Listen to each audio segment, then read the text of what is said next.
Oh, are you seeing some of these travel stories? Colin and Jesse, have you seen some of these travel stories from Atlanta? Folks just trying to make their way back home from the national title game Monday. Some of these things have reached like legendary status. Fortunately, I don't have one, but some friends of the program do. This program brought to you by Academy Sports and Outdoors. We are jam-packed high atop a still pretty frozen downtown Nashville, Tennessee. Hey, viewership panic has set in. You know, the thing that we claim to not care about on this show 364 days a year. I will talk about one time tonight. The college football playoff national championship viewership numbers are in, and everyone's in a panic. And there's probably not reason to be, but there are lessons to be learned. There are lessons to be learned, kids, and there are some lessons that you think you've learned that are not really lessons. So we will dive into that for just a few minutes tonight. I promise not to take up too much time on that front. I'm going to tell you why. We have season grades to give out. We do this every January. Or do we? This may be the first annual. But I'm handing out grades for a number of teams. I'm down on some of you. I'm very high on some of you. The JP poll has come under attack from one Brett Bielema at Illinois. We will not grade Illinois tonight, but I will respond to some fairly hateful accusations. You know, some clown emojis being thrown our way. It's a simple misunderstanding. I'm sure that we will see through it in time. But tonight, I will state our case. And also, I got several teams with something to prove this year. It's been 2025 for 23 days. So, I mean, it's time to, call some folks out. It's time to put some folks on notice. You pay a lot of money for those tickets, don't you? You invest a lot of your time and emotion into this stuff. Shouldn't you get the return? Hey, Ohio State just won a national title. Why can't LSU do it? Why can't Auburn do it? Why can't Florida State do it? Yes, we will irresponsibly apply a ton of pressure tonight. They're watching us in Rock Springs, Wyoming. Beautiful this time of year. Probably doesn't look much different than New Orleans, if I had to guess. They're watching us in Rome, Georgia, Jeffersonville, Indiana, Leesburg, Florida. Yeah, you heard me right. If in case that intro just kind of buzzed your ear, Brett Bielema attacked us. Normally a nice guy, unless you're Shane Beamer. Normally a pretty nice guy, and he just came after us. And don't worry, by the end of the show tonight, we will address it. And I will talk about this entire travel issue that several of you have been a part of over the past few days, including some who were, kind of hateful to me for choosing to drive home the other night. Did I get home at 4 a.m.? Yup. But did I get home the day I wanted to? Also, yup. But that's for the future. Now, we went an hour and a half the other night, and I promised Director Colin I will not do that to you again tonight. So let's go. Nice, tidy hour or so. We're going to run the hurry-up show. Immunity. We're going to run the hurry-up show tonight. Okay. I hold in my hand the viewership numbers for the College Football Playoff National Championship game Monday night, which is disaster number one. Monday night, Ohio State Notre Dame averaged 22.1 million viewers. That's a huge number. It's a really big number. That's more people than watch this show. That's a huge number. But in the grand scheme of things, is it really the figure that everyone wanted? Probably not. If I had to guess at the reaction inside the walls of ESPN, they probably looked at this number and went, okay, it's not a disaster. It could be better. There's a lot of context that needs to be added. There's also a lot of understanding of, how viewership numbers work these days versus how they worked in 2004, 1994, 1974. I mean, an episode of MASH in the 70s is going to do twice what the college football playoff numbers are going to be these days. Number one, because there's a lot more on TV. And number two, because there was one or two or three or four places to go for entertainment back then, and you were either watching that or you weren't watching anything. And also these days, there are far more places to watch a game than just traditional over-the-air. Not to mention, this game was not on ABC, and I think it will be in coming years. So I know some of you take it for granted that just everyone's got ESPN. Everyone doesn't have ESPN. Now, that's more by choice than by availability these days. So 22.1, all things considered, probably a below-average number relative to what should be expected for a national championship game in 2025 between two big brand names. Now, Ohio State and Notre Dame played. So the one thing that I want to say is, let's talk about the reasons here. Everyone's got their take. I do as well. So there are a few things in play. Firstly, the game was played way too late. The game's played January 20th. January 20th should be couple of weeks after the college football season ends, and instead we're playing a national championship game on a Monday night, no less. Monday's always been a dumb night for college football to play its national championship game. I've got an answer for it. We've talked about it before on the show. I'll get to it in a second. But you got it on Monday night, January 20th. The inauguration earlier that day, I think, had a little something to do with a dwindled number, probably overstated, but I think that was part of the case. I think partly the case is you're playing it on the back end of a holiday weekend, so there's travel concern. Yes, but I would also say that you got to understand these are two of the biggest brands in college football. So for everyone who wants to say, oh, there were some factors that probably whittled away at the viewership, I would counter and say you probably had a lot of sidewalk people who normally would not have watched the game that did because it was Ohio State versus Notre Dame. So, don't just assume that that 22.1 is reflective of a lot of factors that normally wouldn't be in play. You won't always have Notre Dame versus Ohio State to boost a lot of that viewership as well. So I think that offsets in some cases. But let's also remember, and this is kind of a thought that I've had for a while now, I don't think we're ever going to, I'm not mad about this, okay? I talked about this the other night. ESPN has exclusivity of the college football playoff. That means it airs nowhere else unless they sublicense it, which they did a couple of times to TNT. They will not air college football playoff games anywhere other than ESPN or where ESPN allows it to be aired. Now, I'm not mad at ESPN about that. ESPN did no different than any of us would do if we owned a network and we could go and acquire the exclusive rights of a property as valuable as the college football playoff. We'd do it. So this is not a shot at ESPN. We're never going to maximize the societal awareness of this product. In this case, the product is the playoff and the national championship game, if one network has exclusive ownership of that property. And the reason is because the later you get in the year, the less and less and less every other network and every other broadcast entity at the party has to promote your product. Why would Fox promote the college football playoff? They don't own any of it. Why would CBS? Why would NBC? Why would Amazon? Why would Netflix? That is not the way the NFL does it. Now, I am not one to ever compare our sport to the NFL because one is uniquely beautiful and separate from the other one. But in this case, the way they've structured the NFL playoff is really beautiful because everyone has a cut of the action. Therefore, everyone is incentivized to promote the action. And I will tell you what I heard from several of you. And that was, yeah, I'm going to watch the game, but the buzz kind of feels off. Like it doesn't feel like everyone's kind of aware that there's a national championship tonight. Part of that's because the thing's played way too late on the calendar. Part of it was a holiday weekend. You had the inauguration. So, yeah, there were some distractions, but no one gets distracted from when the Super Bowl's happening. No one gets distracted from when the NFC and AFC championship games are happening. It's because they're happening all over the place. You can't go anywhere without having the NFL product, an NFL playoff product promoted in your face. You can with college football. Unless you're regularly consuming ESPN's content, which I do, so I'm not the example here. But if you're not regularly consuming it, it could kind of sneak up on you. I mean, there were a lot of folks, I guarantee you, whose teams were out of it or who may be more casual college football fans who said, oh, the national championship games tonight? Well, it should never be the case. There's no excuse for that to ever be the case.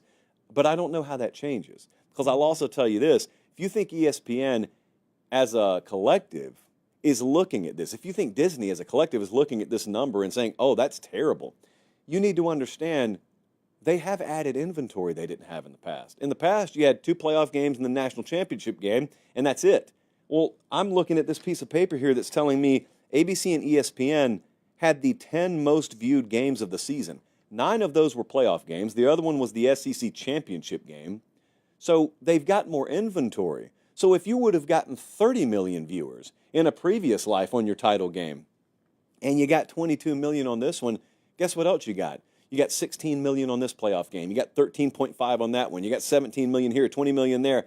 I mean, in the aggregate, they're getting way more eyeballs. They paid a whole lot more for it. So dollars and cents wise, we'll see if it plays out for them the way they wanted it to. But I just wish and wish and wish that in the coming years, however this thing evolves, I wish we could get more players at the table. It wouldn't be for the betterment of ESPN. It wouldn't be for the betterment of any one entity in specified terms.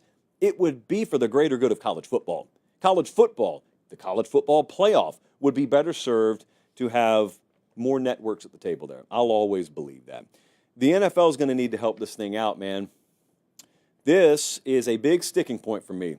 I have long believed the NFL benefits greatly from college football, and they do nothing in return. The NFL benefits greatly from the marketing, development, and promotion of players before they ever get to Sunday. The NFL has an assembly line. Don't have a minor league, mind you, that they have to bankroll. They have an assembly line called college football that works for years to promote players and raise awareness of who a player is and develop the player on the field to where they get to the NFL by draft time. A lot of people know their names. The NFL hasn't spent a dime to promote them. They've been developed to the degree that you're ready to draft them in the first round and in some cases put them on your field immediately. You didn't pay a dime to develop them. And college football did that. And in return, the NFL says, okay, we're still going to elbow you out of the way to where you feel pressured to play your championship game on a Monday night in January. So the NFL doesn't have to do anything. The NFL doesn't have to acquiesce because the NFL is the king. I would hope, for once in someone's life in the room, I would hope the NFL would look and say, maybe it's in our best interest for college football to thrive. Now, the NFL doesn't need anything right now. They're not hurting for anything. But for the greater good of the brand, for the greater good of football in America, it's a good thing for college football to thrive. And this doesn't take a whole lot. What it takes is, I've seen some proposals that we should always play the national championship on New Year's Day. I'd have no problem with that. I'd love that. But if we couldn't do that, let's say a solid Plan B emerges. Plan B is not too difficult. Plan B looks like this. The last week of the NFL regular season, week 18 right now, is taking place the first week in January. If you could position your college football playoff national championship game to be on that Saturday, all you'd need is the NFL to come to an understanding with you that instead of taking that primetime spot, they take the early window, they take the mid-afternoon window, and they leave that primetime window for college football to play its national championship game on Saturday, which is the day the Lord intended for college football to play its national championship game. And that alone, if they just did that, would be more than enough of a return, of a simple reaching across the aisle, a non-physical handshake of sorts from the NFL to college football as a modicum, finally, of thanks for the mountains of work that college football does for the NFL. I don't know. That may be a little John Lennon-ish, but I could imagine a world where that would happen. Also, there was no SEC in the national championship game. That made a lot of you happy. I don't know that it did great things for viewership. A lot of people rage view SEC games. Like rage as in they want to see the SEC brand burn to the ground, but they're watching. And I'm not saying Notre Dame or Ohio State doesn't draw a viewer. They do. But I think there's a subset of society out there that had already checked out because they don't really hate Ohio State or Notre Dame. It wouldn't matter if you put Arkansas or Alabama in the thing. If there's an SEC sticker in there, you're going to get some rage viewership on the periphery that I don't think you got here. Not to mention there's some big brands in the SEC that could draw in their own right, but it wasn't the brands. Like, we weren't missing big brands here. I think you were missing some rage viewership. Like, outside of Ann Arbor, Michigan, I'm not sure that there was a whole lot of rage viewing going on in this national championship. So those are just some thoughts. Remember this, though. Remember, I'm willing to wait. I'm willing to see this thing out. This was version 1 for me. It was version 1 for you. It was version 1 for the college football playoff. It was version 1 for ESPN. I think they learned a lot from this. I can't imagine the copious amounts of notes that the powers that be on all sides of that table there took going through version 1. We've heard some early indications that maybe there have been talks between the college football playoff and Roger Goodell at the NFL to maybe, work together in the future on scheduling. We've heard Rich Clark as recently as last week talk about the scheduling from the college football playoff side of things, acknowledging that, yeah, we love home playoff games. Maybe we need to look into more of those. Point being, they can't call an audible as the thing's going on. We can complain during the tournament. They can't change the tournament until the next version of the tournament. And I'm kind of on the side that not a ton of adjustments are going to come this year, this upcoming season, but the 2026 and beyond product could look radically different. In fact, I'd be surprised if you didn't see some fairly major changes. 2026 season and beyond, because if you look at some of this thing out into the future, Jesse, what did we look at today? There are some years, like 2 years from now, I think, the championship game would be played January 25th. That's insane. You cannot let that happen. Like, don't let that happen. Please, someone, step up for the greater good of common sense in college football. Believe it or not, those things can overlap. And say enough is enough. You don't, there is this other concept everyone wondered if it would ever happen, burnout. Too much college football going on for too long. There was a crowd that would tell you that's impossible. You could just play college football year-round. Everyone would just keep watching year-round, ignoring the basic laws of scarcity, that more is not always better. More of something that's valuable makes that thing less valuable. Believe it or not, basic laws of economics also apply to college football. There is such a thing as audience burnout, and I think we rubbed right up on it this past year, maybe even went over the line a step or two. That's okay. Just step back. That's all you have to do. You have to step back. It's as simple as popping the top on a can of cream soda, zero sugar Zevia. Zero sugar Zevia, kind of redundant because all Zevia is zero sugar. But that is my observation. That's how I see the college football playoff viewership crisis. That's not really a crisis. It's just a data point. It's just a bit of feedback. My first sip of Zevia all day. Normally I'm 2 or 3 cans deep by this point. What have I done? Academy Sports and Outdoors, to my knowledge, not selling Zevia yet, although I shouldn't say that. That's irresponsible. I don't know that they aren't. But basically everything else you need is there. Cold weather gear, or maybe you're done with cold weather gear, you stocked up on it, warm weather gear, spring gear, if you will, sporting goods, sporting equipment. Of course, Big League Chew is always in plentiful supply. We can, at Academy, me and Academy, we can take care of basically your every need. One-stop shop for all things outdoors. You need a new grill, they got it. Tent, canopy, chairs, they got it. Random bucket, I don't know what you need. I don't know how you're living your life. But you need a good old-fashioned bucket, with the padded seat in the top. They got it. They got you covered at Academy. I had to pick up some shoes when I was in Athens last time I went down there because I took one black shoe and another black shoe left and right. They hooked me up. No, when I say they hooked me up, they had it. I paid, just like everyone else. But appreciate them. They've been with us for a long time, and they will continue to be. Okay, we got a long way to go in the show tonight, so let's continue to move expeditiously. Let's see. Oh, that's a text I don't need to read on air right now. Okay, we're good. If I were to ask you which teams have the most to prove this year, where would you go? Because I did ask that earlier today, and I agree with you guys on a lot of these. Some of them I do not agree on, like Penn State. A lot of you said Penn State has the most to prove this upcoming year. I'll get to them. I cannot agree with that. But many more of them you came at me with, and this is very obvious. So like Florida State, yes. Is there anywhere other to start in college football than Florida State when we're talking about teams that have a lot to prove? So they went 2-10 this past year, notably. I remember how big a deal that was when Georgia Tech beat them in week 1, and then Boston College beat them, and then Memphis beat them. They did, in retrospect, it kind of feels like they upset Cal. And then there was 1, 2, 3, 4, 5, 6 more losses in a row, squeaked past Charleston Southern, and then lost to Florida. So if 2025 is not drastically different for Florida State, I may be out. I have not bailed on Mike Norvell. I have not bailed on the idea that he's a good head coach. I just have this vision in my head. This is the nightmare scenario for them. And that is he's got too far down the portal rabbit hole, and he got burned on it. So he struck gold, and then he got burned on it. And he's not an idiot. I think Mike Norvell knows the way it should be built. But they're going into yet another year this season where they're leaning pretty heavy on portal. And his problem is he's not 1 or 2 years in. He's 4 or 5 years in. And realistically, in my nightmare scenario in my head, what it would take for them is to really hit reset and take 2 or 3 years and rebuild the thing. You don't get time to do that, getting paid what he gets paid. This is Florida State. You don't get time to do that. So if it doesn't go well this year, and there'll be a lot of randomness again this year because they're going heavy on portal again, new quarterback, new defensive coordinator, new offensive coordinator, I'd probably be out because I think a lot of Florida State fans would be out, and that's fair.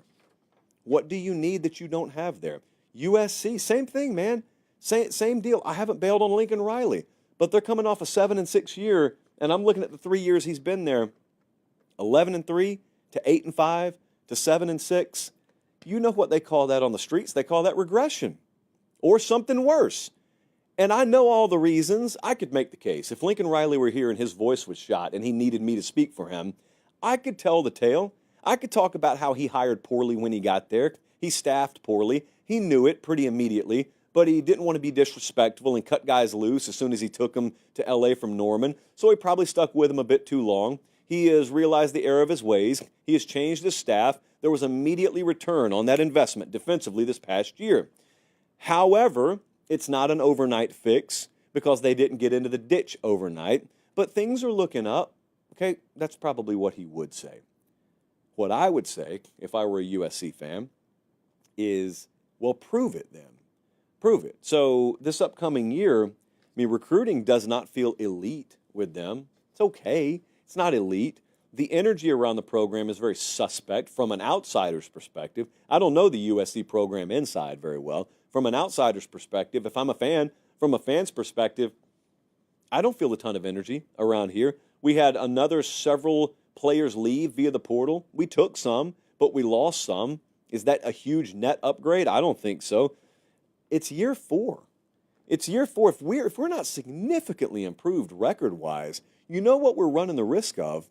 We're running the risk of falling off the radar, and Lincoln Riley's running the risk of kind of slipping towards irrelevance as a head coach, and that is something I never thought I'd say. I hope I don't say it. I hope that is kind of eliminated from the equation early in the 2025 season because I think a lot of Lincoln Riley. But it don't really matter what I think if the results don't match. They should be a prime player in the Big Ten. And instead, it's Oregon on the West Coast, and then you look back towards the heart of the conference over there in Ann Arbor, Columbus, of course, State College, just non-factor. USC a non-factor. Bunch of close games last year. It may be as simple as flipping that. Who knows? Maybe it's that easy. It never is. At LSU, little mental exercise here for you. Let's say you and I watched Brian Kelly together in his first year at LSU. He comes in, they upset Bama, they go on to win the SEC West. And then let's say I froze you in time, and I said, okay, I'm going to guarantee you a couple of things over the next 2 years. You're going to have a quarterback that wins the Heisman. Saban's going to retire. You already won the West. In year 1, you went to the SEC title game. 2025. Given the information I just told you, when I unfreeze you in 25, where do you think the program will be? If you told me that, if you let me watch year 1, he wins the West, if you told me I can't give you the results of the next 2 years, but Saban's going to be gone, you're going to at least win one Heisman at the quarterback position, where do you think you're going to be in 2025? I would think I would be the favorite to win the national championship. I would think I was easily a top 3 program, and they're not. They're coming off a 9-4 year, 8-4 regular season. They got blasted by Alabama. They lost to USC, good game, but they lost another opener. They went to Florida and lost. They didn't finish. They finished okay, but that second half of the season, wheels kind of came off. And so then you lost Bryce Underwood. Now, that is where I look and I say, but then what happened? Because what happened after that is I think they've put together a really good roster for this upcoming year. Recruiting, good. Portal, extremely good. And so losing Bryce Underwood, and man, that sucked. That was a bad headline. The way the season ended, not good. But you got a really good quarterback coming back. Desperation in the program. I think they've put together a good roster. Identity is a question with them. What's the identity of LSU football right now? Can you rattle that answer off? Because I can't. That's why I ask. I really, like I said, really like the roster moves. Love the defensive staff. Think this year those moves that he made last year will really start to pay dividends. I think LSU should be a playoff team this upcoming year. So they have that to prove. I don't think that's an unfair expectation. I don't think it's unfair at all. Same area of the country. Auburn, year 3, Hugh Freeze. I've been willing to wait. I don't know that everyone else has been. I've been willing to wait. I thought he inherited a pretty bad situation, roster-wise. So it was going to take some time. And what have they done? They have recruited 3 top 20 classes, 2 inside the top 10. They just landed the number 6 class. They landed a top 5 portal class, went and got Jackson Arnold at quarterback from Oklahoma. So Freeze is 11-14 so far. They just went 5-7. They missed a bowl game. They ought to contend for a playoff spot this upcoming year, too. These are lofty expectations, Josh. No, they're not.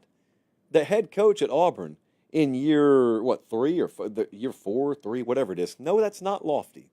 That's perfectly reasonable to be given 3 years to clean things out, to clear out the dead brush, plant your own seeds, and start to see returns, start to see growth. That's not unreasonable. You get Bama at home. You get Georgia at home. This should be the year that I really see, boom, all right, Hugh Freeze, Auburn. That's what it's supposed to look like. Still a lot of wild card about them, though. They opened at Baylor. Weird, but I like it. Penn State, I do not agree with this at all. I'm including Penn State because a lot of you said Penn State. A lot of you, what was the question I asked directly? I want to make sure I worded it the right way. I said, which college football program has the most to prove in 2025? Many of you said Penn State has the most to prove. Penn State just went multiple rounds in the playoff. They played for the Big Ten championship. I thought they had a really good year. How do they have the most to prove? So I was scrolling, and some people, not Jesse, but some people said it's national championship or bust for Penn State. That is never the status of Penn State football, in my mind. I guess some of you disagree with me. Why would a place where I've never watched them win a national championship in the modern era have that standard in your mind? Sure, James Franklin should feel that way. Sure, that's the standard they should hold them to internally. But me, if I'm just living in Harrisburg, minding my own business, you're telling me my standard for Penn State football is if you don't win the national championship, you have failed. I will never view Penn State that way. I don't even view Ohio State that way. And Ohio State's won them. I don't view Bama that way. They've won them. National championship or bust is insane. So anyway, that was what I read. That's why I'm including Penn State here. I heavily protest this. There's a good chunk, though, of returning talent. I know that. I'm not blind. I see what you guys are seeing. There is still a lot to prove. A lot of these guys that just got humiliated and this embarrassing last-minute loss to Notre Dame, and they're all coming back. They're kind of seeing what Ohio State did, and they're saying, all right, let's get our nucleus to come back. Yes, I see that. But that nucleus, I wouldn't say is good enough to just be expected to be right there competing for a national championship this upcoming year. Competitive, okay, but let me give you the devil's advocate perspective, since all of you are trying to heap this unfair pressure on James Franklin, poor James Franklin. Let's feel sorry for him. Someone's got to feel sorry for him. Was 2024 really that different? This is an argument that can be made. I'm just saying this is an angle that it's fair to take. Was 2024 that different? Was the caliber of this Penn State team in 2024 that different? Because by my estimation, they still lost the big games. They lost to Ohio State. Ohio State melted down against Michigan, which allowed Penn State to backdoor their way into Indianapolis. It was deserved, but it did not look like they were going to be there. They go there.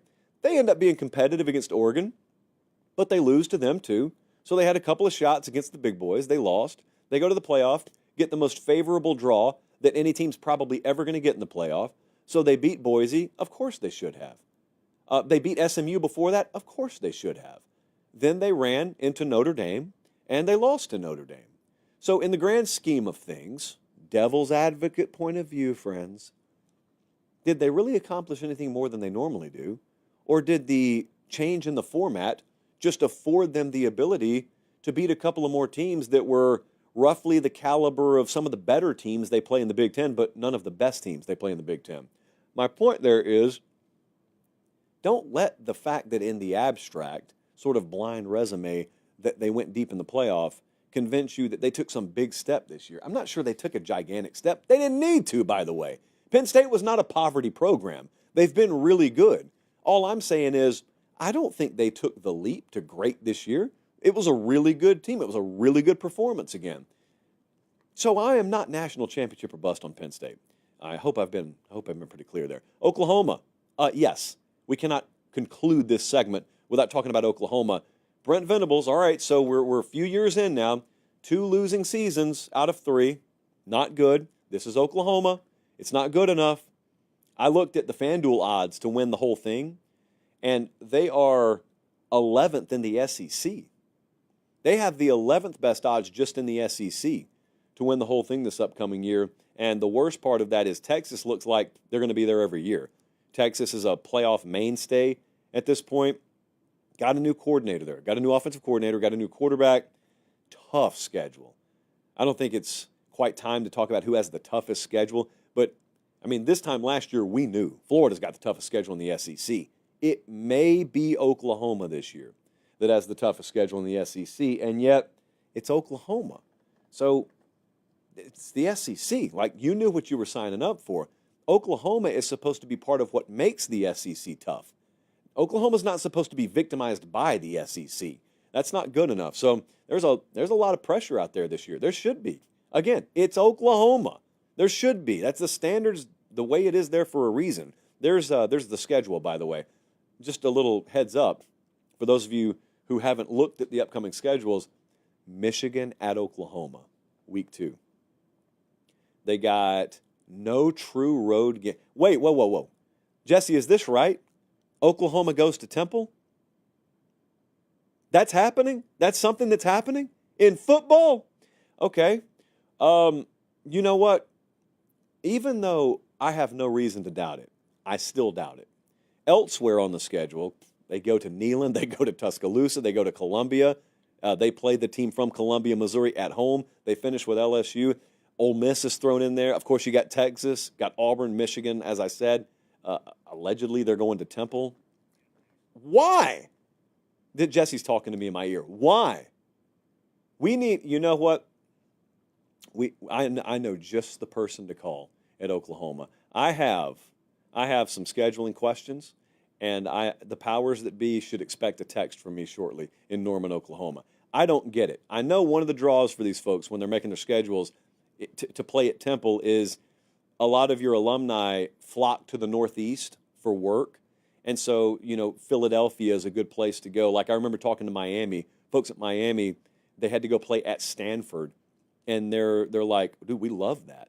We love playing against Rutgers, or we love going to play Stanford because we get the people who don't live in Miami, they get to see us in these big cities. And I'm like, okay, I guess. That is not my scheduling philosophy at Pate State. Let me just say that. Okay, quick trip. You would not believe some of the DMs I get while I'm on the air. I purchased this lip balm at Quick Trip. Thank you guys so much. Quick Trip, the exclusive, do we want to call them the exclusive fuel provider? The exclusive energy provider. Let me just say that. Because you can get energy out of the pump. You can get energy out of the can. You can get energy really off of the rollers. A lot of good food there. But also the cold brew on tap. Phenomenal. Quick Trip fueled the whole new Saturday tour. And we've got to come up with a tour name. We got time. We got to come up with a tour name for this fall, maybe even this spring. Whomst amongst us knows. But we appreciate Quick Trip. They put new gas in someone's tank today. We gave away a free tank of gas today. You know what it's time to do? It's time to unfreeze my computer first off. I have got a travel story coming up for you. I got an itch on my nose. I got a travel story coming up for you a little bit later in the show. We're going to bury it in the show. But it's coming, and I think it'll be worth your while. I have found that telling travel horror stories on air is like content crack. No one can turn it off. And I'm just glad our suffering can amuse someone. Okay, it's time. I'm handing out some grades for last season, and I want to start with the team in Tuscaloosa. Alabama, what grade are you giving them? The expectation level, to be clear, was very high around here. Kalen DeBoer took the handoff from Nick Saban, and they were, to us, one of the favorites to go to the SEC championship game. And they were on track to do it until the Oklahoma disaster. I'm giving this season a C+ at Alabama. The key takeaways for me, the team got held hostage by quarterback play. When it was right, and you beat Georgia. When it was right, and you beat LSU. When it was bad, you just imploded. Against Vanderbilt, the turnovers, the penalties. Against Tennessee, could barely complete a forward pass. It just wildly inefficient and wildly random week to week. The Oklahoma game is like its own portion of this segment, but they couldn't run the ball consistently either. Milroe led the team in rushing. This surprised me. This quietly surprised me about Alabama more than anything this year, because I can tell you confidently, there were people in that building that thought the rushing attack, Jam Miller, Justice Hayes, that would be a strength of that team. I did too. 32 individual running backs ended up with more rushing yardage this year than both of those guys combined. They weren't hurt. Like, they didn't miss a ton of games. That's just a wild stat. And so the offense, it ended up being less and less and less identifiable week over week. They regressed. And it largely stemmed from the quarterback position. I don't know what else to say. I mean, Milroe's a phenomenal athlete. Hey, last time we saw him in person was the LSU game. It's the game of the year for him and for them. And yet the Oklahoma game was just a few weeks down the road, like really, really shortly down the road. Same way with the Georgia game. They beat Georgia and then lose to Vanderbilt the next week. They just got held hostage by wildly inefficient and in many, many cases erratic quarterback play. I also thought the killer instinct of the program kind of lacked. And that's something that you take over a team, you take over a program, especially the way it happened in Alabama last year, you kind of inherit what you inherit. And I had a working theory that I'm pretty sure I was right on.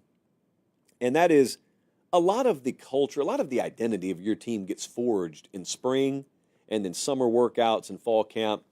But the thing Kalen DeBoer was dealing with was one of the first times that any coach had dealt with this, and that is you come in, which means all of your players are free to leave, but you can't take any of them because that wasn't the way the portal was working. So there was just the exit door, but there was no entry. They also went through spring knowing, okay, a lot of these players are feeling us out. There's a second portal window. They could bail. We're already thin, and if they bail on us after spring, we've got no recourse. What I am telling you is, I think they had to handle spring a little bit differently. Now, you may want to go all Junction Boys on them, and you may want to, forge them in the fire of spring so that you harden them for the fall. It wasn't realistic. It wasn't realistic. They couldn't do it. And then when they got in the season, I know many Bama fans, because you guys text me every Saturday or DM me every Saturday, there were moments in the season where you said, man, DeBoer needs to bench Milroe. He needs to send a message. I don't think it would have been smart. You know how I know that? Because I watched Saban do it the year before. He benched Milroe. They proceeded to play the most god-awful 4 quarters of football that I saw under Nick Saban, including year 1, against South Florida. Now, they out-rostered him, so they ended up winning. But I thought the team mailed in the performance. I thought the team actively protested the coaching decision to bench Milroe. So then that was Nick Saban. They had the stones to do that in the face-up. Kalen DeBoer comes in, brand new, the next year. You have no clue what would have happened because for all of Jalen Milroe's faults, that team was firmly behind him. So I think you had to bite the bullet in year 1. And to be honest, DeBoer gets to handle year 1 that way, and it creates a case study, because it will not be that way anymore. 2025 and beyond will be done unequivocally his way and his staff's way. Those kids have had 3 chances to leave on him now. So the ones that have remained, those are the ones who have fully bought into Kalen DeBoer's way of doing things. So it's his team. It's fully his team now. But he gets to look back on 2024 anytime there's a dispute in the future, anytime there's a question about which way we should go. He gets to point back and say, we tried it your way. Remember 2024? We tried it your way. Wasn't good enough. No one was happy with the result. That's why we're doing it my way from here on out. Whereas if you benched Milroe, what do you really change? And that team wasn't going to win a championship this past year. I don't think in the best of cases they were going to win a championship. I don't think if they made the playoff, they were going on a deep run. I think it probably would have ended about the way Tennessee's season ended, to be honest with you. So the trade-off, the risk-reward there, I think it was worth swallowing, what, a 9-4 record or whatever it was in year one. Also, I think the roster may have been overrated by me, among other people. I think the roster may have been overrated because I think you can look back before he got there. And I think you can say the recruiting rankings indicate that there was a lot of talent on the roster, and there was. There was. It's kind of excuse making a little bit for myself, but also think about the year before, not 2024. Think about 2023. You know, Saban's final year, we went back and looked. 10 of their 14 games in 2023 were one-score games in the fourth quarter. 4 of those were against unranked opponents. Every one of their games was close. Like, there was a very, very thin margin for error even in Saban's final year. They were heavily penalized even in Saban's final year. Like 1 or 2 bounces of balls are different. Saban's final year would have looked way atypical. But instead, they get the bounces. They execute in the fourth quarter. They end up squeaking some games out. And they ended up in the semifinals of the playoff in overtime. So on the surface, that season looked no different. It was different. That was no vintage Alabama performance. And so Kalen DeBoer came in. They kind of had more of that in year one of him. What I'm saying is there wasn't that big a drop-off performance-wise, efficiency-wise. And I think they'll bounce back pretty effectively. But that's a C-plus effort from Alabama this year. Because as much as I can bake in some excuses, that Oklahoma game, there's no excuse for that. I remember that game more than I do the Vanderbilt game. That Oklahoma performance surprised me more than the Vanderbilt performance. They're watching us in Baton Rouge, Louisiana, Defiance, Ohio, and Sherwood, Arkansas. Defiance, Ohio, if I'm not mistaken, in the show Scandal, Colin, I know you were a big fan of that show. I think that's the county in Ohio they used to steal the presidential election. Fictitious, of course. I think I'm right on that. I'm not sure there's a lot of overlap with our audience and the audience that would have watched Scandal, so I don't think the live chat's going to confirm that for me tonight. Let's move on. I wanted to grade one more team. We got a couple of questions coming up. I got a travel nightmare story for you. Brett Bielema's taking shots at us. We got a long way to go on the show tonight. How would you grade Oregon's season this past year? I'm giving them an A-. My expectations were extremely high for this team. So you got to understand now, when you enter the rarefied air that Dan Lanning has Oregon in, to get an A+, you got to win the national title. I mean, any little misstep, and we're going to dock you. That's only because our expectations are sky high. I mean, if Tulane had this season, it's an A+. So I'm going to give them an A-. They, in Dan Lanning's 3 seasons, have gone 10 wins, 12 wins, 13 wins. Contrary to what we've seen in L.A., that's called progression, not regression. Now, the starting points were different, but Dan Lanning and his staff have built on what they inherited and built on how they started there. They were a victim of the playoff format this year, too. As much as your lasting impression is of them getting blown out by Ohio State, if I did nothing more than change the draw, theoretically they still would have gone on to lose to Ohio State, but they sure wouldn't have gotten blown out in round 1 or the first game they played. So I think in a little way they were a victim because someone had to play Ohio State. It just so happens it ends up being them. Key takeaway for me when it comes to Oregon, no one even remembers that within the past 2 seasons, they've lost a head coach caliber offensive coordinator and a first-round draft pick at quarterback. That should tear you apart. Like, that should bring you back down to earth, where at the very least you got to rebuild a little bit. Kenny Dillingham left there as the OC and was a good enough head coach to take Arizona State from trash heap to playoff. That's the caliber of coordinator. Lanning lost, and he just seamlessly backfilled it. That stuff's not easy to do. And he did it with a guy you had never heard of. You'd never heard of Will Stein, in all likelihood, before Dan Lanning found him and brought him to Eugene. And it's like, they just click on. And then Bo Nix fulfills the potential that some of us saw in him all the way out of high school in Alabama. He goes and gets drafted in the first round, and Dylan Gabriel, just come on down. And if you don't work out, we'll have Dante Moore. That stuff's not easy. Dan Lanning, you look at his career progression at Oregon, and he just keeps climbing up the ladder. 10 wins, 12 wins, 13 wins, baked into that. They lost a head coach caliber offensive coordinator and a first-round draft pick at quarterback. That's getting it done, and that's not going anywhere anytime soon. That's not stopping. That's a really big deal. Recruiting's legit. Portal's legit. at roster this upcoming year.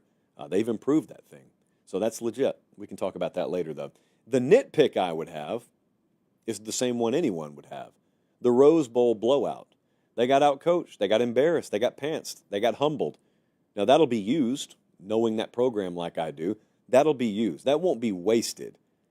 But it made some of the season feel wasted in just a fan's eyes, because you build up and you build up and you build up. You're the number one team in the country. You win the Big Ten. Our first year in the league, we're the number one seed, and just, felt like those Braves playoff years back in the early 2000s. I watch all 162 games. They've locked up the one seed. Doesn't even matter what you do it against the Mets and the Phillies in September. And then you get to October and some hot wild card team just buzzsaws you in the first round. Like, we won 101 games for this? It's kind of like how an Oregon fan felt. We won all these games for this? At least we're in Pasadena. At least it's warm. But, man, it wasn't a brutal schedule this year. They still took care of business, but it wasn't the most brutal schedule in the world. Defense allowed more explosive plays than I would like. And when they got to the end, Penn State put 37 on them. Ohio State puts 41. Probably could have been 50 if they needed it. So those are little nitpicks. But by and large, A- season. Phenomenal season for Oregon. Still trending up.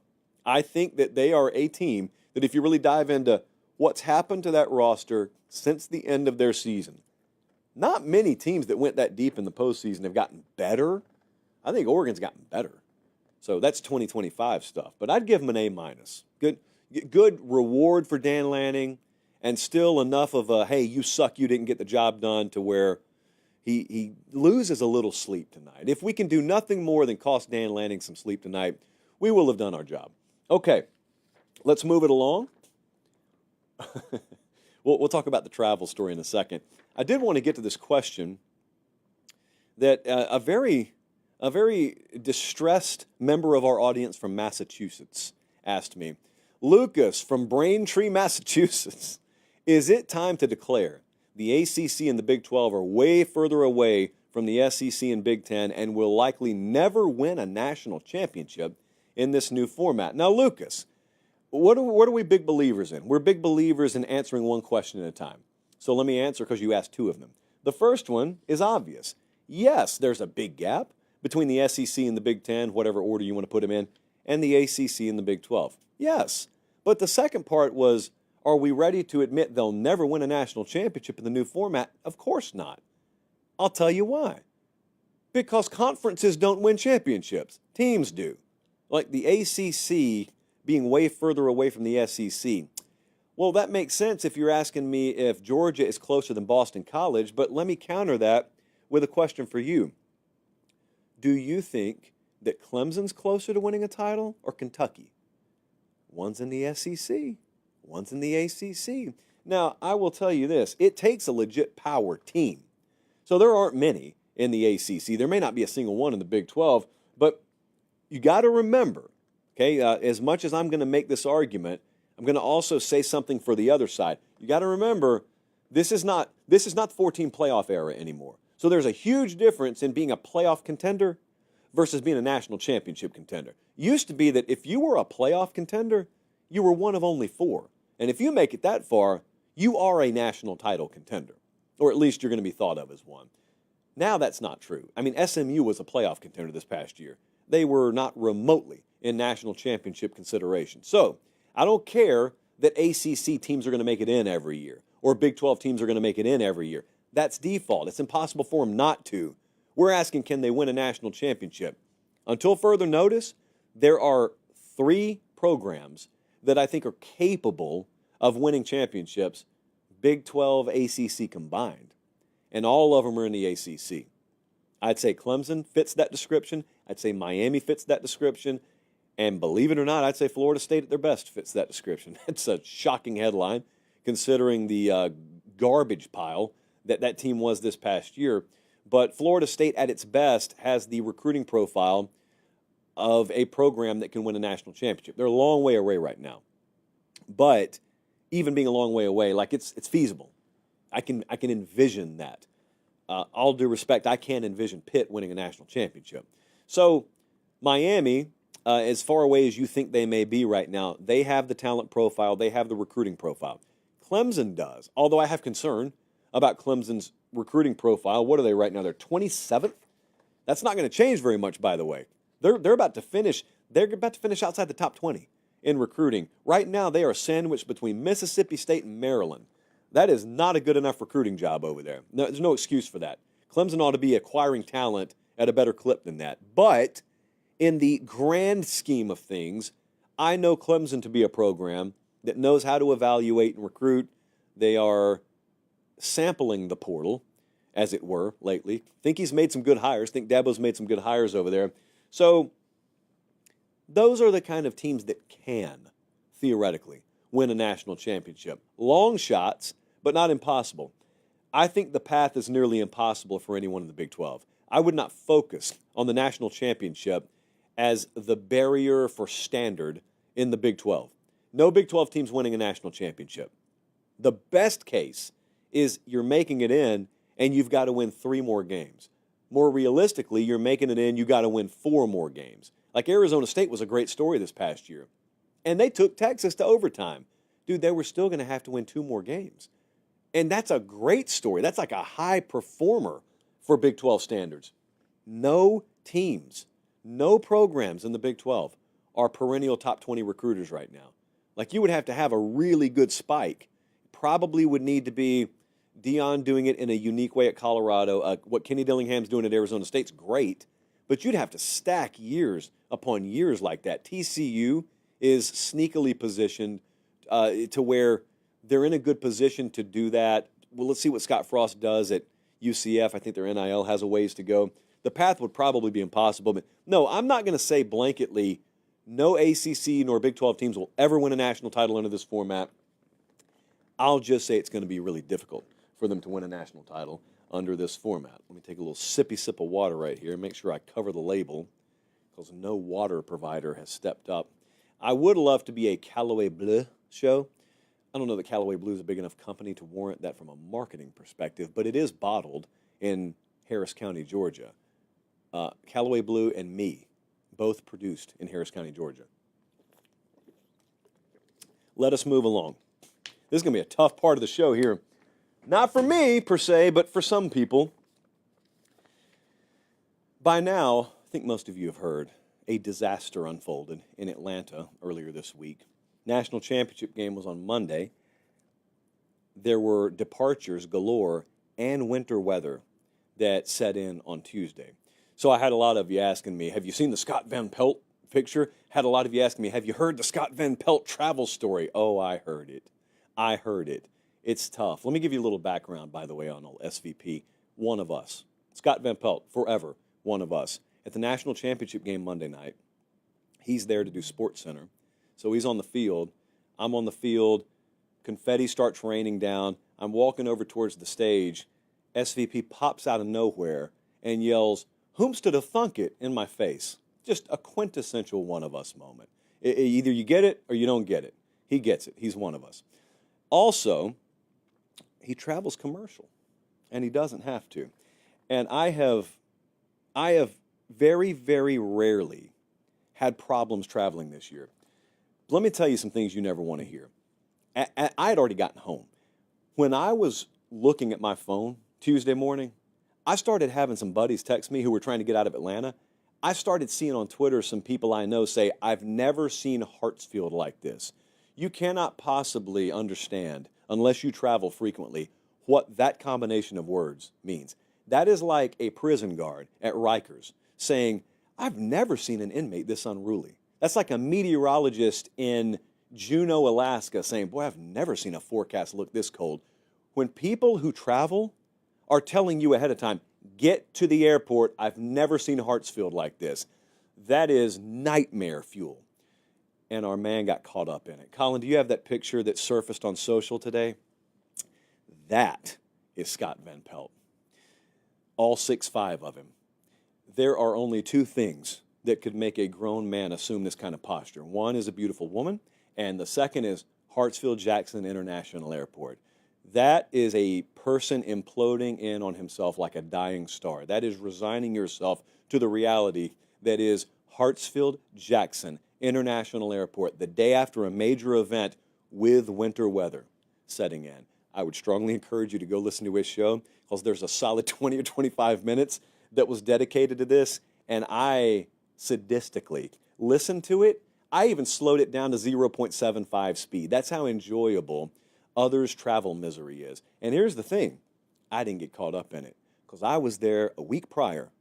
I got caught for 8 hours in Hartsfield coming back from the Orange Bowl. Me and McElroy got on an early flight out of Miami because we're going to beat the snow home. There was another snowstorm. The South is just winter wonderland. It's been that way this entire January. And so we get to Atlanta. I'm trying to get to Nashville. McElroy's trying to get to Birmingham, and heavy snow sets in. And we didn't get out in time. And so I get delayed like 6 hours, and then we spend another 3 hours on the tarmac de-icing, and we finally get out. So like I looked around, I said, we can't let this happen when we're down here again. We are not flying from Nashville to Atlanta. We are driving. So national championship game rolls around, and I got mocked. The casuals mocked me. The casuals hated on me as they watched me throwing up the deuces, pulling out of the bins, and saying, I'm driving home. Y'all can stay at the hotel if you want to. You can risk this tomorrow if you want to. I'm driving home. Now, did it suck? Yeah. I had to make multiple stops at Quick Trip. I got home at 4 o'clock Central, 5 o'clock Eastern. Sun's about to come up. Rooster's about to crow as my head hits the pillow. But you know where that pillow was? It was in my bed. And some of the haters that cast aspersions my way got home yesterday. And it is Thursday. I'm not making that up. There were people who chastised me for having the audacity to leave the stadium and drive home that got delayed on Monday, sent to a hotel, didn't get out Tuesday, and got home Wednesday. Some of them couldn't help it. Our buddy's one of them. So here's one thing. I will forever respect Scott Van Pelt. He's been an institution in my mind for as long as I've watched sports, grew up on him, love him, and quintessentially one of us. But I would encourage any of you who witnessed that, including the person who took that picture, you need to enjoy sharing Row 33 with SVP while you can. Good podcast title name, by the way. Because as Vern Lundquist once said, there are few truths in an uncertain world, but one of them is I don't think our guy's flying commercial much longer. So hat tip, Scott Van Pelt, and everyone who went through that in Atlanta the other day. I have never been more happy to drive all night before in my life, considering what happened the next morning. Oh, what a mess, man. What a mess. Jesse, you drove home, right? Yeah, Jesse stayed overnight, but Jesse did drive home as well. All right, let's move on. Let's talk some college football again. Michigan? We've got questions about Michigan, huh? We were supposed to get to this the other night, and I just shirked it. I said, no, we're going Thursday. Mac from Niles, Michigan said, how should we look at Michigan's 2024 after they beat the eventual national champ while in the midst of a rebuilding year? In the midst of one, huh? Okay. They have the quarterback of the future coming in, and they're rolling in recruiting too. Yes, they are. So the drop-off was inevitable. Well, I'll tell you how I view 2024. There was some drop-off from Michigan in 2024. There would have been had Harbaugh stuck around. There was no head coach in America, Sharon Moore, Jim Harbaugh, Newt Rockne, whoever, that was going to avoid some drop-off. But all things considered, man, that's a prideful finish to the season for Michigan. Culture means something up there. Some of y'all laugh when they talk about what a Michigan man is, which is okay. It doesn't need to make sense to you. The tradition at Texas A&M don't make sense to anyone but A&M fans. That's all that matters. What a Michigan man means doesn't need to make sense to anyone else but Michigan folks. But it means something to them. And as long as it means something to them, then it's worthwhile. There's value to it. And they rounded into form late in the year. Like they were 5-5 going into November. Who in the world thought they were about to go beat Ohio State in Columbus? Who thought they were going to take care of Alabama with multiple injuries and opt-outs, by the way, in the bowl game? Finished 8-5, got a ton of energy on top of injury. And remember this, too. That little stretch there at the end of the year, right down here, Colin's showing you this schedule if you're listening on podcast. That week when they played Northwestern, they hang 50 on Northwestern. They then go on to beat Ohio State, and in that length of time, they also land Bryce Underwood in recruiting. They flipped him from LSU. So they're already feeling themselves. They didn't really need any more wins, but then they got them. And so you finish the season red hot. I put them, 16th in the JP poll to end the season. They finished the season red hot. They win the bowl game against Alabama. They've got Bryce Underwood committed. So they're rolling in every way imaginable. And Sharon Moore is one of the key figures in college football over the next few years. Because I think there's still enough question in people's minds of what's Michigan going to be under him, which is fair. We don't really know. But if the end of the season's any indication, boy, you look at an 8-5 season, and by historical Michigan standards, not great. I don't know that there's ever been an 8-5 campaign that's provided more energy and hope for the future amongst Michigan fans than that, which is like, it just so perfectly encapsulates why I do not believe in the phrase meaningless games in college football. Michigan didn't have a national championship on the line this year. Do you feel like that Ohio State game was meaningless? Oh, Josh, that's a rivalry game. They're always meaningful. Okay, look at the Alabama game. Oh, it's a meaningless bowl game, according to some out there. You think that's meaningless to Michigan? Forget just for last year. Forget just that. That game means something as it relates to the future. I'm not even talking about carrying over momentum, which is fake. I am talking about a lot of the validation that those results delivered to Sharon Moore and his staff that, yeah, maybe the way we're doing it's going to work. Now, still got to execute it. Okay, and there's still lessons to learn. There's only one way to do it. Sharon Moore's a first-time head coach, so it's still a long ways to go, but the way I would view 2024, given that it was only an 8-win season, is I'm pretty high on them. Speaking of the future, you know FanDuel is the exclusive odds provider of the show. FanDuel, the exclusive odds provider of this show all year. FanDuel has been, there's like fantastic partners, and then there's phenomenal partners. A couple levels higher, that's where FanDuel's been for us this year. They've gone above and beyond. Like the other day, I got into a little spat with Brett Bielema, which I'll talk about in a second. And we had the man up in arms because the JP poll had Illinois below the likes of South Carolina, even though they had beaten South Carolina in the bowl game. And the entire point of the JP poll is to provide neutral field favorability. Well, I just picked up my phone and texted FanDuel and said, hey, no opt-outs, no injuries. What's the line on that game right now? They shot it right back to me. Gamecocks minus 9.5, by the way. Vindicated. But I do want to encourage you guys. So I know there's a little something that happens every year as the football games start wrapping up. College football season's done. We only got, 3 more NFL games. But your gambling itch does not subside.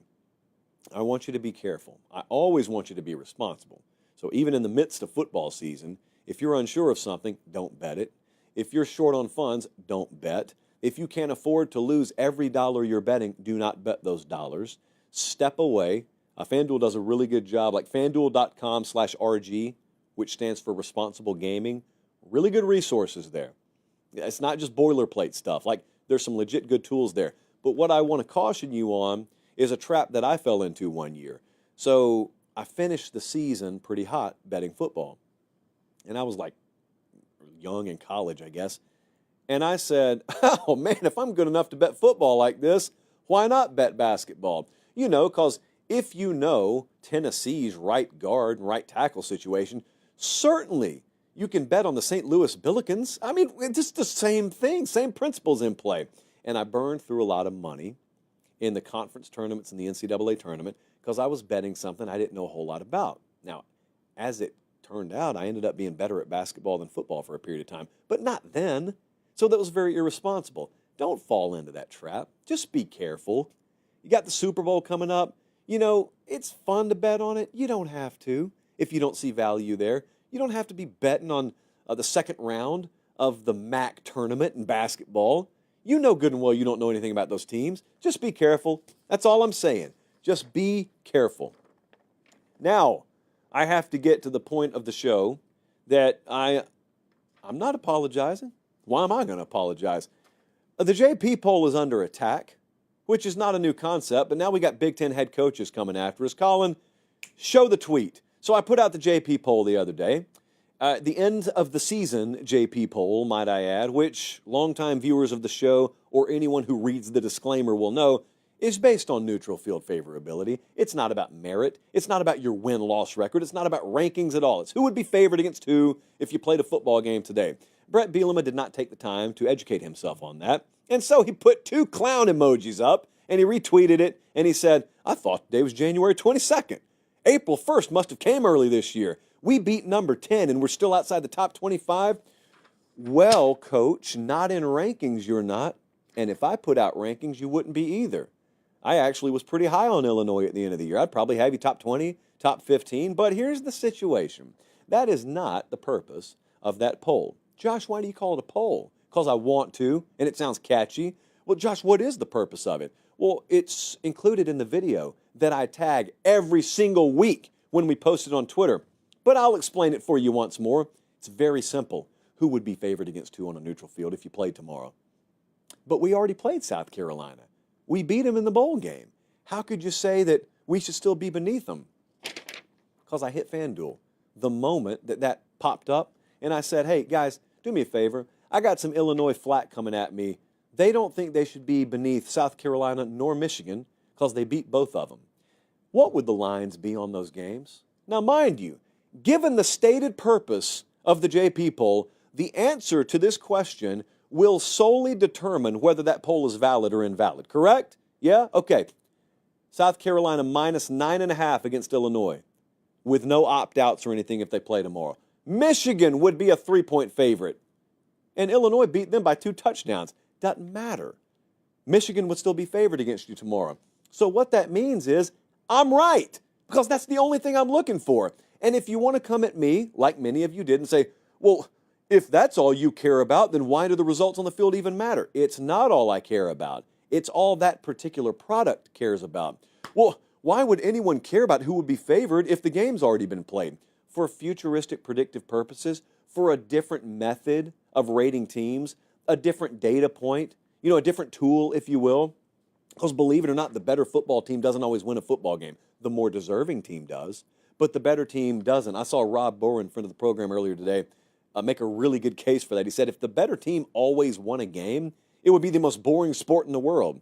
So I am a full believer in merit. You will never, ever, ever, ever hear me say that we should take this kind of power rating and use that in lieu of playoff rankings. Of course you shouldn't. Of course Illinois should get credit in a ranking above South Carolina, but it's not a ranking. So if you got a problem with the JP poll, take it up with a calculator. Don't take it up with me. Now, another friend of the program, one Cardell Jones, came with a little different tact. And he said, we got to talk about the JP poll, Pate. SMU, but no Boise? South Carolina top 10, but no top 25 for the team that beat them in the bowl game? Tennessee top 10 after their last outing versus Ohio State? Michigan higher than Arizona State? 4-loss Bama in the top 10. Now, I like Cardell Jones, so I will answer these one by one. First off, I forgot I said this. First off, I said the only thing anyone should ever say to Cardell Jones when he takes issue with their poll, and that is, I ain't come here to play no rankings. You ain't come here to play no school. I ain't come here to play no rankings. But in a much more real sense, I will tell you. I'll tell you exactly why SMU is above Boise. Because they'd be favored against Boise if they played tomorrow. Probably by a touchdown or more. We got them at 6.5 right now. For the record, someone asked me where we had Boise. 29th in the JP poll. In a rankings, I would have them much, much higher than that. Let's see. He took issue with the same thing Brett did. South Carolina, how can they be top 10? Illinois not top 25.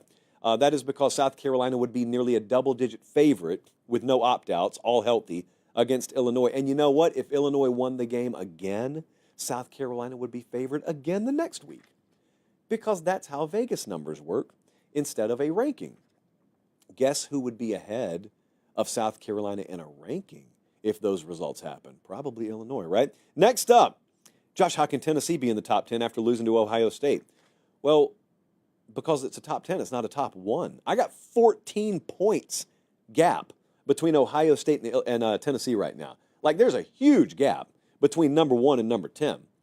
But what Tennessee did was they went into number 1's building and lost to them, which we think everyone else would do. Maybe not to that degree, but that only means Tennessee shouldn't be number 1, number 2, number 3, something like that. Number 10, when you factor it in, not in a vacuum, but in totality, that's about where Tennessee should be. I mean, there aren't many more teams that would be favored over Tennessee. Ohio State certainly would. But are we finding 12, 13, 14 other teams that would? Neutral field? No, we are not. So that explains that. Michigan above Arizona State. Now, you may be right about this, because I got to tell you, I do disagree with our numbers a little bit on that. I think Arizona State should be, like if I ran a sports book, I think Arizona State should be favored over Michigan, given the way the season ended, okay? But you got to remember, Arizona State got badly banged up at the end of the year, so like they're missing some players, but then again, so was Michigan. So I get that argument. The other argument he made was, how can Bama be top 10? Well, no one will ever be able to square that in their mind, because you're thinking to yourself, but Bama lost 4 games. Even by the criteria that this poll states it goes by, you're telling me that only 7 teams would be favored against Bama? That is what that model's telling you. Personally, I do think the model has Bama a couple of spots too high. Like, I would favor Tennessee over Alabama. I may lean South Carolina over Alabama if they played at the end of the year. So, point taken. But even with that point, in a neutral field favorability, like predictive metric, Bama's not falling that much further. Because, see, while you remember the Oklahoma game and the Vanderbilt game, well, the model's also got to bake in the Georgia game and the LSU game. And the model's also got to bake in roster, which Alabama's still got a better version of than most of the sport. That's how that stuff happens. And you know what? Any given week, if you disagree with it, you're free to go bet against it on FanDuel. I had many people saying I should change the name. No, I'm not going to. But Josh, it confuses people. Don't you want to avoid this trouble every week? I don't care about the trouble. I'm fine with it. It's no trouble to me to just post that same video every week that explains what the thing is. Why do you call it a poll? I'll tell you why. Because JP Power Rating's not as catchy. I grew up on something called the AP poll. Something as simple as changing the first letter to coincide with my name to be the title of a new product we debuted was a little too easy and too obvious for me to overlook. So we're going to keep calling it the JP poll, even though there's only one voter on it, and that is this model. And if you don't like it, you are free to not engage in it. Which brings me to my last point. Colin and Jesse, it's happened again. We've been accused of engagement farming.